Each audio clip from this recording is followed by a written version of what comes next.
Charlie. Alright, Trader Joe's and Charlie. We're going to go for our daily walk. It's a nice scene, isn't it?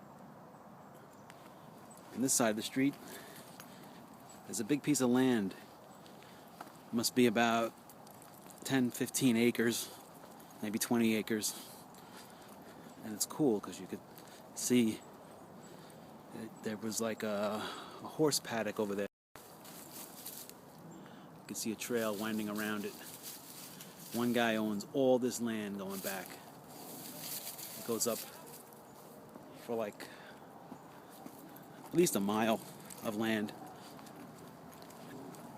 Alright, I'm going to take little short videos and stitch them together in the end, but that's what we're doing now. Okay, Charlie? Let's go. Okay, when I do my walk here, I'm just thinking about my EDC. I have his leash, and I have a bag where I have a number of different supplies in there. There's some lighters, big plastic bags, enough to cover myself, cover him, handle any dog waste issues, collapsible water bowls, a pocket of my pants. I have my Benchmade mini bone collector. I have the cell phone that I'm filming this with, iPhone 4S. I have some comfortable shoes on, be able to handle the walk. These are Crocs. I forget the name of them, but they're Crocs, even though they're from their ocean-minded division.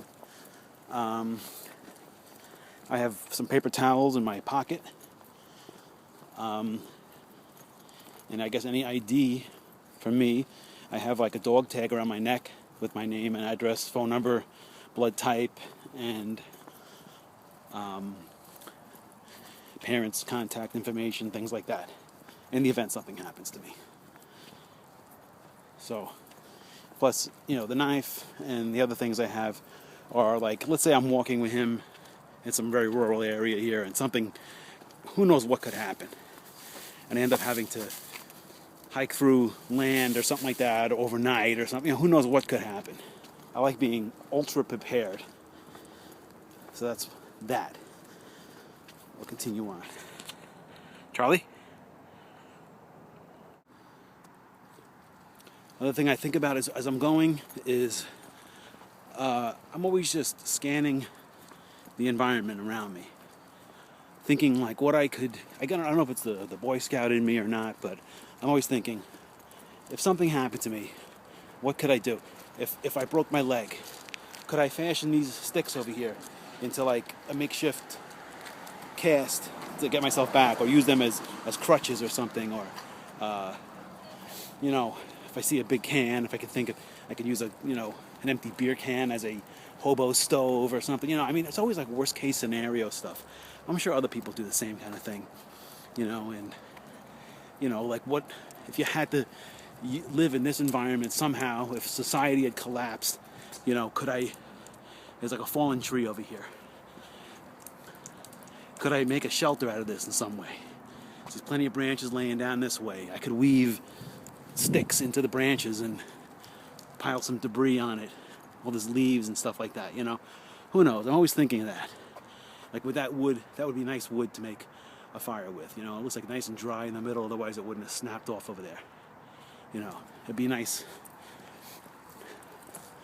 I don't know, I'm sure people think the same kind of stuff, Over here, somebody must have had some of these small wine, but they were glass. Wine bottles, small.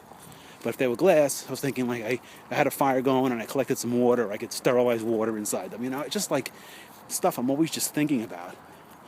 Worst case scenario stuff, I'm sure other people do the same thing. Oh, this is that guy's house that owns all that land. This is the beginning of that property. It goes back and back and back. And I think he actually owns all this going the other way too, up to that pond that you'll see in the next video. Alright. See you in a bit. See, it's hard to believe it's about 2 days before Christmas, and it's around 60 degrees. Probably went down just a little bit. And it's a few days before Christmas. 60 degrees. We're in New York, and a few days ago, 2 months ago, I think, we had snow. I forget one of those videos I made. We had a snowstorm. It was pretty bad, actually, and caused a lot of damage to the trees and stuff like that. But I'm always thinking about, with nature and the way nature protects itself, and like the mindset of self-preservation, and that, thinking about the types of things I was thinking about before with regards to if something happened, if this happened, if that happened, is not necessarily negative thinking. It's not. I look at it as being proactive thinking, and just keeping my mind active and exercised, in the sense of keeping the thoughts always, just using my mind to help resolve a problem that doesn't exist yet, or may never exist. But at least if I had it in my, if I had the practice of being in that mindset, that I would have a leg up in a disastrous situation.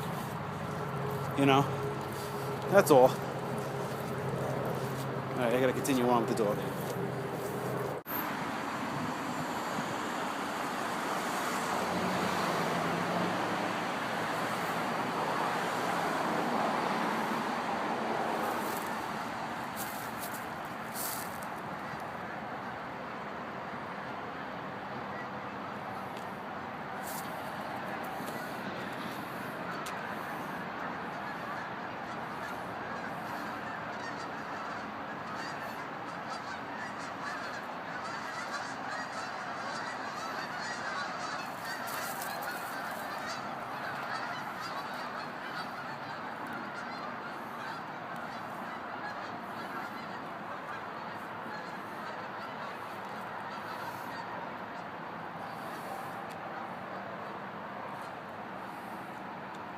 Come on, Charlie.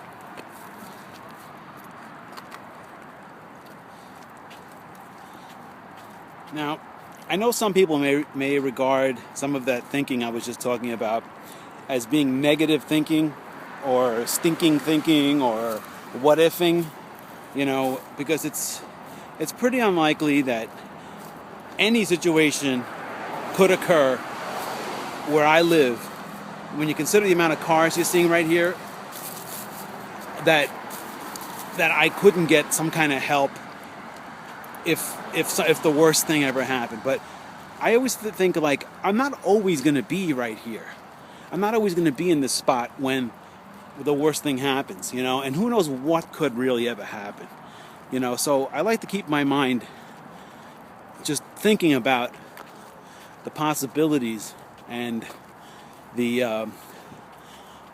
as an exercise for the event that may never ever happen. Hopefully never happens, but if it does happen, I get a bit of comfort with the knowledge that I have some preparation skills that I've built up over time, and that my mind is in the mode continuously of how to survive, how to protect, that's basically all I'm talking about here, So I'm hoping you're enjoying this video. It's kind of cool with the reflection, huh? Real nice. All right, so this is Old Westbury in New York, Long Island. And this is Trader Joe's, and this is Charlie Joe's. All right, Charlie? I wish everybody happy holiday, Merry Christmas, Happy Kwanzaa, Happy Hanukkah. Who knows what else? Festivus. Have a good day. Bye-bye.